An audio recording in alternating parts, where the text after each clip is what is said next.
নমস্কার বন্ধুরা, হাউসওয়াইফ মনিকা চ্যানেলে আপনাদের সবাইকে স্বাগত।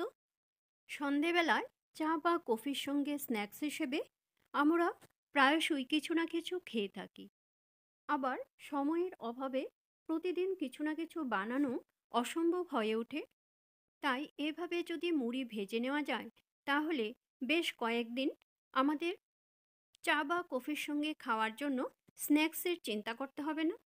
আবার এরকম মুড়ি ভাজা দিনের যে কোনো সময়ই কিংবা বৃষ্টির দিনে খুব সহজেই খেয়ে নেওয়া যায়, আর এটা খেতেও খুবই সুস্বাদু। চলুন তাহলে দেখে নেওয়া যাক আমার আজকের এই মুড়ি ভাজার রেসিপিটা।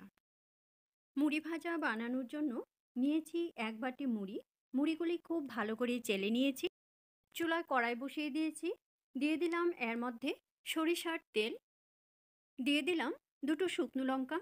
চুলার ফ্লেমটা লোতে রেখে লঙ্কাগুলি ভালো করে ভেজে নেব। লঙ্কাগুলি ভাজা হয়ে গেলে কড়া থেকে নামিয়ে নেব। এভাবে লঙ্কা ভেজে নিলে ফ্লেভারটা খুব ভালো আসে। লঙ্কাগুলি তুলে নেওয়ার পর ফোড়নে দিলাম 1/4 চামচ কালো জিরে। কালো জিরে দেওয়ার পর দিয়ে দিলাম আদা কুচি। দিয়ে দিলাম একটা কাঁচা লঙ্কা কুচি। এখন চুলার ফ্লেমটা লোতে রেখে সব কিছু খুব ভালো করে ভেজে নেব। চুলার ফ্লেমটা লোতে রেখে আস্তে আস্তে এভাবে মুচমুচে হওয়া পর্যন্ত ভেজে নিতে হবে। দেখুন অনেকটা ভাজা হয়ে গেছে। এখন এর মধ্যে আমি দিয়ে দিচ্ছি শুকনো নারকেলের টুকরো। মুচমুচে হওয়া পর্যন্ত অনবরত নেড়ে ভালো করে ভেজে নিতে হবে, আর যেন পুড়ে না যায় এদিকে খেয়াল রাখতে হবে। এখানে আমি 1 চিমটির মতো হলুদ গুঁড়ো দিয়েছি। এটা স্কিপ হয়ে গেছে। দেখুন সব কিছু খুব ভালো করে ভেজে নেওয়া হয়ে গেছে। এখন এর মধ্যে আমি আগে থেকে চেলে নেওয়া মুড়িগুলো দিয়ে দিলাম। মুড়িগুলি দেওয়ার পর চুলার ফ্লেমটা লোতে রেখে সব কিছু খুব ভালো করে নেড়ে মিশিয়ে দেব। মুড়ির সঙ্গে সব কিছু খুব ভালো করে নেড়ে মিশিয়ে দেওয়ার পর দিয়ে দিলাম এর মধ্যে আগে থেকে ভেজে নেওয়া 1 মুঠো চিনেবাদাম।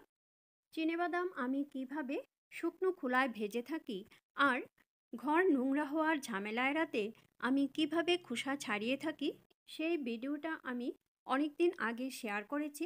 লিঙ্কটা ডেসক্রিপশনে দিয়ে দেব, প্লিজ চেক করে নেবেন।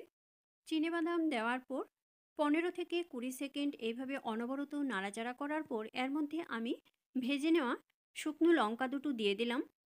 ভেজে নেওয়া শুকনো লঙ্কা দেওয়ার পর এর মধ্যে আমি খুবই সামান্য একটু লবণ দিয়ে দিলাম। দিয়ে দিলাম 1/4 চামচ ভাজা জিরের গুঁড়ো। দিয়ে দিলাম 1/4 চামচ চাট মশলা। সব কিছু দেওয়া হয়ে গেছে। এখন চুলার ফ্লেমটা লোতে রেখেই আস্তে আস্তে সব কিছু খুব ভালো করে ভেজে নেব। ততক্ষণ ভাজতে হবে যতক্ষণ না পর্যন্ত মুড়ির মধ্যে খুব একটা মুচমুচে ভাব চলে আসছে। আর যখন দেখা যাবে যে মুড়ির থেকে একটা সুন্দর গন্ধ বেরোতে শুরু করেছে, তখনই ফ্লেমটা বন্ধ করে দিতে হবে।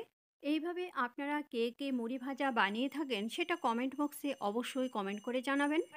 আর যদি কেউ না বানিয়ে থাকেন, অন্তত একবার এইভাবে ট্রাই করে দেখবেন।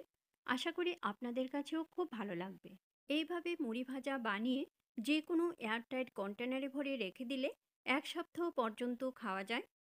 দেখুন মুড়িগুলি একদম ঠিকঠাকভাবে ভাজা হয়ে গেছে, আর একটা গন্ধ বেরোতে শুরু করেছে। এখন চুলার ফ্লেমটা বন্ধ করে কড়াইতে আরও প্রায় 25 থেকে 30 সেকেন্ডের মতো এভাবে নেড়ে চেড়ে দেব।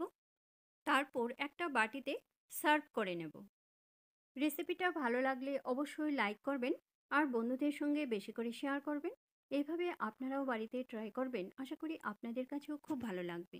আমার চ্যানেলে নতুন দর্শক বন্ধু হয়ে থাকলে চ্যানেলটা সাবস্ক্রাইব করে আমার পাশে থাকবেন, আর বেল আইকনটা অবশ্যই প্রেস করে দেবেন। কেননা আমি চ্যানেলে নতুন কোনো রেসিপি দিলে রেসিপিটা আপনাদের কাছে খুব তাড়াতাড়ি পৌঁছে যাবে।